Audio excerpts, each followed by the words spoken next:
আপনাদেরকে সবার আগে আরেকটা বিষয় একটু বলে রাখি, আমি ভুলে যাবো। গতকালকে আপনারা দেখেছেন বিক্ষুব্ধ জনতা প্রথম আলো ডেইলি স্টারের সামনে গিয়ে বিক্ষোভ করেছে, ভাঙচুর করেছে, কিন্তু প্রথম আলো ডেইলি স্টারে কেউ আগুন লাগায় না। বিক্ষুব্ধ জনতা, এটা হচ্ছে আমাদের স্পষ্ট আমার সন্দেহ, এটা হচ্ছে আগুনটা লাগিয়েছে ডেইলি স্টার প্রথম আলো।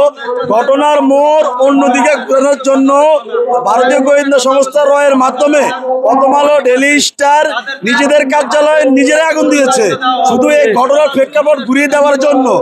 এমন আমার আরেকটা সন্দেহ হয়, সেনাবাহিনী কু করে ক্ষমতা নেওয়ার জন্য হয়তোবা প্রথম আলো দিয়ে একটা প্ল্যান করেই, একটা আগ্রাসন করেই, যে প্রয়োজনে প্রথম আলোর সহকর্মীরা তারা নিজেরাই 50 জন মেরে ফেলবে।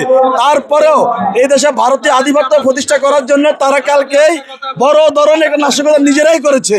এখানে বিক্ষুব্ধ জনতা ভিতরে ভাঙাচুরা করে নাই, আগুন লাগায় নাই, এখানে শুধু ভাঙাচুরা করছে। কারণ প্রথম আলো ডেইলি স্টারের সামনে সব সময় আপনার সেনাবাহিনী নিয়োগ থাকে, সেনাবাহিনীর সামনে কোনো বিক্ষুব্ধ জনতা ভিতরে ঢুকে নাই।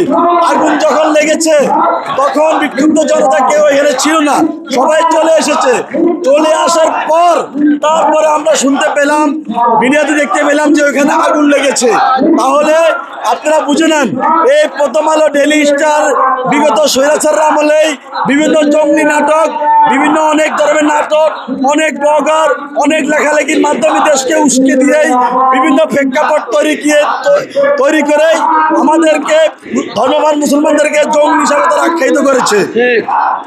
আজকে সেই স্বৈরাচারের দোসর ভারতীয় গোয়েন্দা সংস্থার বেতনভুক্ত ডেইলি স্টার প্রথম আলো তারা কিন্তু থেমে নেই, তারা তাদের অপকর্ম এখনো চলমান। এই প্রথম আলো ডেইলি স্টার এই দেশটা সেনাবাহিনীর হাতে দেওয়ার জন্য, নির্বাচন বানচাল করার জন্য তারা নিজেদের ভবনে নিজেরা আগুন লাগিয়েছে, এতে কোনো সন্দেহ নাই। আমাকে তদন্ত করার দায়িত্ব দেন, আমি সত্যটা বের করে আনবো। কারণ প্রথম আলো ডেইলি স্টার ভারতীয় এজেন্ডা বাস্তবায়ন করতে গেলেই যদি তাদের সহকর্মীকে হত্যা করতে হয়, তারা তাদের সহকর্মীকে হত্যা করবেই, তারপরও তারা ভারতীয় এজেন্ডায় দেশে বাস্তবায়ন করবে। শুধু সাধারণ পাবলিককে তারা দোষারোপ করতেছে। অনেক রাজনৈতিক দল না জেনে না বুঝে নিন্দা জানায়। যখন মাহমুদুর রহমান সহ অন্যান্য সাংবাদিকদের পিটিয়ে আহত রক্তাক্ত করে দেশ থেকে বের করে দিয়েছে, তখন এই সুশীল মারানির পুত্রা কোথায় ছিল? আজকে যে সাহুয়া মারানির পুত্রা সুশীলগিরি দেখাইতেছে।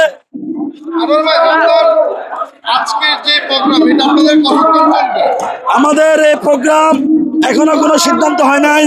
ইনকিলাব মঞ্চ থেকে যে সিদ্ধান্ত আসবে সেই সিদ্ধান্ত অনুযায়ী সারা বাংলাদেশে আন্দোলন সংগ্রাম চলবে ইনশাআল্লাহ।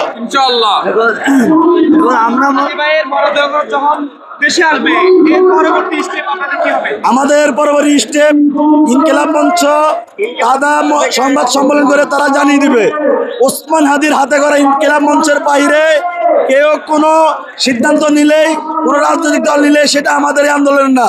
আমাদের এই আন্দোলনের সিদ্ধান্ত নিবে শুধুমাত্র ইনকিলাব মঞ্চ। ইনকিলাব মঞ্চ যে সিদ্ধান্ত নেবে, আমরা সারা বাংলাদেশে আর বাড়ি ফিরবো না, সেই প্রোগ্রাম আমরা বাস্তবায়ন করবো ইনশাআল্লাহ। সেই শাহবাগে দাঁড়িয়ে আছেন, অনেকেই আপনারা বলছেন যে এই শাহবাগটি ওসমান হাদি ভাই চত্বর নামে হবে, কিভাবে দেখছেন আপনারা? ওসমান হাদি ভাইয়ের নামে চত্বর হয়ে গেছে, এটা মিডিয়াতে সব জায়গায় আমরা সাইনবোর্ড লাগাইছি। এই চত্বর শাহবাগ চত্বর, শুধু শাহবাগ চত্বর না, শাহবাগ থানার নাম পরিবর্তন করে ওসমান হাদি থানা করতে হবে। টোটালি শাহবাগ থাকবে না, শাহবাগ নামটা একটা কলঙ্কিত নাম, এই নামের আর প্রয়োজন নাই। এটা হবে ওসমান হাদি থানা এবং ওসমান হাদি চত্বর। এখন মূলত